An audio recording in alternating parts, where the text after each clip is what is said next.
Recreational স্টোরিজে তোমাদের আরও একবার স্বাগত। আমি দোলা, আমি চলে এসেছি আজকে আবার একটা নতুন ব্লগ নিয়ে। আজকে হচ্ছে শুভ নবমী। আজকে আমরা সকালবেলায় বেরিয়ে পড়েছি ঠাকুর দেখতে, কারণ ভিড়কে এড়ানোর জন্য। এখানে প্রচণ্ড ভিড় হয়, তো ভালো ভালো ঠাকুরগুলো সন্ধেবেলা দেখা একদমই সম্ভব হয় না। আর আজকের দিনটাই তো এবছরের পুজোর শেষ দিন, আবার অপেক্ষা করতে হবে একটি বছর। তাই আজকের দিনটাকে মন ভরে এনজয় করে নিতে হবে। তো এখন আমরা টোটো করে বেরিয়ে পড়েছি ঠাকুর দেখতে। এই যে উহু আমি আর অরুণ এই টোটোয়, আর পেছনের টোটোয় হচ্ছে রাইমা। দেখতে পাচ্ছ টোটোটা? ওই যে টোটোটা আসছে, ওই টোটোয় হচ্ছে রাইমা, পাপাই আর স্নেহা আর প্রেরণা। তো আমরা এই 7 জন মিলেই বেরিয়েছি। রিয়া আসতে চাইলো না, বললো না আমি যাবো না টোটো করে ঠাকুর দেখতে। তো আমরা এখন বেরিয়ে পড়েছি। চলো তোমরাও চলো আমাদের সঙ্গে, দেখতে থাকো ব্লগটা। আশা করছি অন্যান্য ব্লগগুলোর মতো এই ব্লগটাও তোমাদের খুব ভালো লাগবে।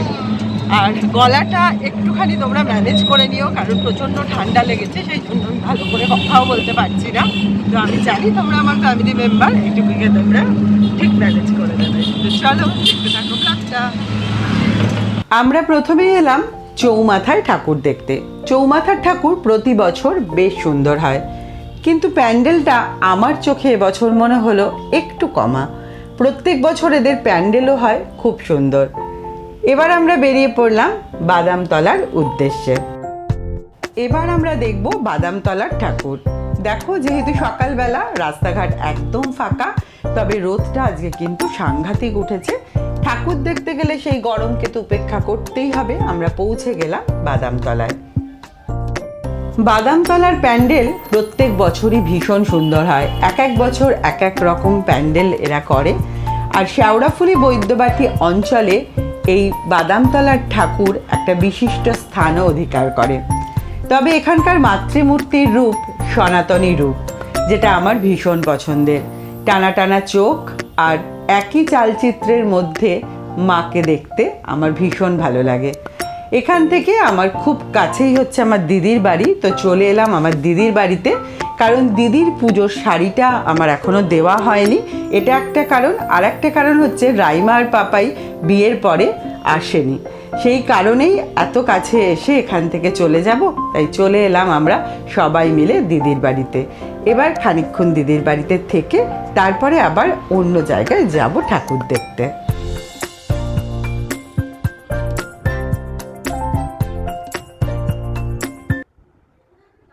আমি এখন এসেছি মাসিনের বাড়িতে, আর আজকে সবাই মিলে আমরা এখানে এসেছি। বিয়ের পর তো আমার লাস্ট এসেছিলাম আইবুড়ো ভাত খেতে, তারপরে আসা হয়নি 6 মাস বাদে আজকে আবার।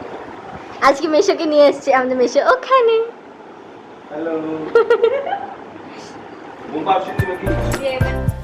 আমার দিদির বাড়ির একটা বিরাট আকর্ষণ হচ্ছে দোতলার এই দোলনা।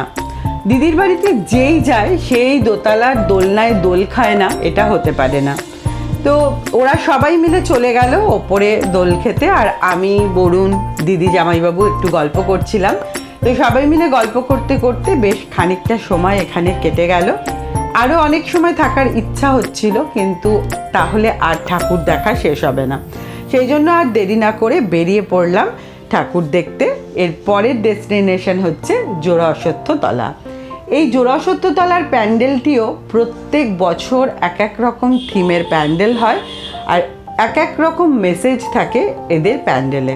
তো ভীষণ সুন্দর হয়েছে এবারের প্যান্ডেলটা, তোমরা দেখতেই পাচ্ছ। তো আমরা ভালো করে প্যান্ডেলটার চারিপাশটা একটু ঘুরে ঘুরে দেখে থিমটা বোঝার চেষ্টা করছিলাম। সেটা করে নিয়ে তারপরে আমরা প্রবেশ করব প্যান্ডেলের ভেতরে।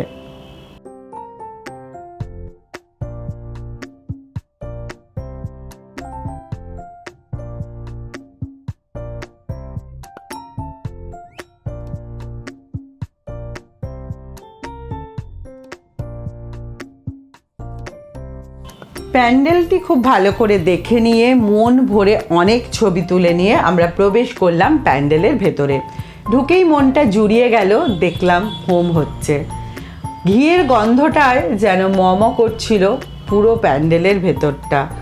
আর হোমের আগুন মানে হোমাগ্নি, সেটা তো সবসময়ই শরীরের মনের জন্য ভালো। অনেকক্ষণ ধরে আমরা হোম দেখলাম। হোম দেখে বেরিয়ে পড়লাম হাতিশালা ঘাটে যাব সেই উদ্দেশ্যে। বেরিয়েই খুব তেষ্টা পাচ্ছিল, তো দেখলাম ডাব বিক্রি হচ্ছে। আমরা সবাই ডাব খেয়ে নিলাম, আর ডাবের মধ্যে ছিল শাঁস, এখন আমরা খাচ্ছি শাঁস। তবে হ্যাঁ, পাপাই আর বরুণ দুজনে খায়নি, কারণ ওদের নাকি ডাবের জল ভালো লাগে না। তো ঠিক আছে, চলো তারপরে আমরা চলে এলাম হাতিশালা ঘাটে। এই হাতিশালা ঘাটের ঠাকুরটিও প্রত্যেক বছর কোনো না কোনো স্থান অর্জন করে। এটা একটা পার্মানেন্ট ঠাকুর দালান, সেই জন্য এদের প্যান্ডেলের আড়ম্বর সেরকম কিছু হয় না, কিন্তু মায়ের মূর্তি হয় অসাধারণ, আর পুজোও হয় খুব সুন্দর। তো এখানে অনেকক্ষণ ধরে আমরা ছিলাম, আর হুহু এখানে ঢাক বাজছিল, সেই ঢাকের তালে তালে নাচতে শুরু করলো। অনেকক্ষণ ধরে আমরা বসে ঠাকুরকে খুব সুন্দর করে দর্শন করলাম। যেহেতু দুপুরবেলা একদম ফাঁকা ছিল চারিপাশটা, তাই মন ভরে মাকে দর্শন করতে পারলাম। এরপরে আমরা অনেক ঠাকুরই দেখেছি, কিন্তু সেগুলো আর নামার প্রয়োজন হয়নি, টোটো থেকেই দেখা গেছে, সবই ছিল রাস্তার ওপরে। এবার আমরা এলাম হচ্ছে পোদ্দার ঘাটে। এই পোদ্দার ঘাটের ঠাকুর প্রত্যেক বছর ভীষণ সুন্দর হয়, আর প্যান্ডেল তো হয় এক এক বছর এক এক রকম। এবছরের থিম হচ্ছে গ্রাম বাংলা। যেরকম হয় গ্রাম বাংলার বাড়ি, দেখো ঠিক সেরকম আদলেই এটা তৈরি হয়েছে। তার সাথে একটা নতুন যেটা দেখলাম, গ্রাম বাংলার যে পটচিত্র, সেই পটচিত্রকেও কিন্তু তুলে ধরা হয়েছে।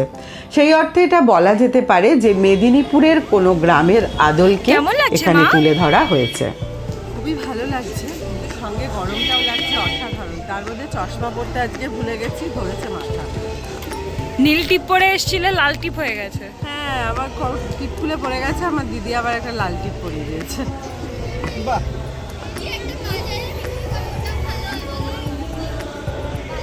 এখানে এসে আমার মনে হচ্ছিল আমি কোনো শৈল্পিক গ্রামে ঠাকুর দেখতে এসেছি।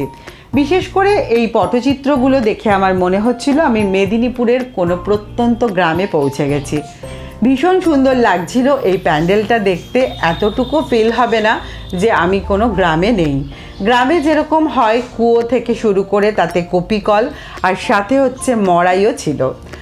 আর পুজোকে কেন্দ্র করে যেরকম গ্রামে একটা ছোট্ট মেলার মতো বসে, যেখানে একই জায়গায় অনেক জিনিস পাওয়া যায়, সেই রকমও একটা থিম এখানে ক্রিয়েট করা হয়েছিল।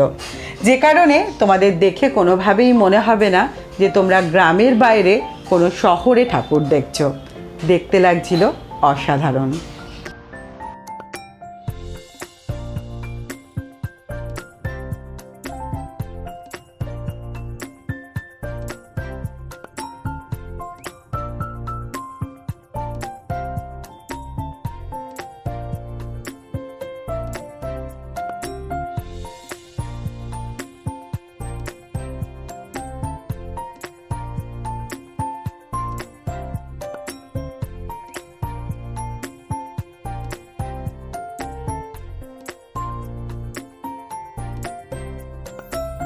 এরপরে আমরা করলাম মন ভরে ফটো সেশন।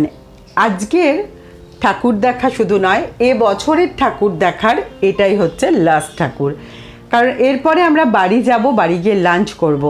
তোমরা আগেই দেখলে যে আমি মাটন কষাচ্ছিলাম, সেই মাটন রান্না করে রেখে এসেছি। তো সেই মাটন দিয়ে জমিয়ে করতে হবে লাঞ্চ। আজ নবমী বলে কথা। আর মনটা একটু একটু খারাপও লাগছে, কারণ আজকের রাতটা পেরোলে মা যেমন কাল চলে যাবে, সেরকম আমার বাড়ি থেকেও রাইমা পাপাই চলে যাবে, রিয়া যাবে সোলো ট্রিপে। তো বাড়িটা আবার সেই ফাঁকা হয়ে যাবে। কিন্তু মন খারাপ তো করলে চলবে না, আবার নতুন ভালো কিছু নিশ্চয়ই অপেক্ষা করছে আমাদের সবার জন্য। সেই জন্যে আবার এনার্জি নিয়েই শুরু করতে হবে কালকের দিন। তো চলো তাহলে আজকের ব্লগ থেকে এখানেই বিদায় নিচ্ছি। দেখা হবে খুব শিগগিরই নতুন আবার একটা কোনো সুন্দর ব্লগের সঙ্গে। ততক্ষণ পর্যন্ত তোমরা সকলে খুব ভালো থেকো, সুস্থ থেকো, আর আনন্দে থেকো। কালকে যেহেতু বিজয়া দশমী, আমি তাই আমার ব্লগে আজকেই তোমাদের সকলকে জানাই শুভ বিজয়ার আন্তরিক শুভেচ্ছা আর ভালোবাসা।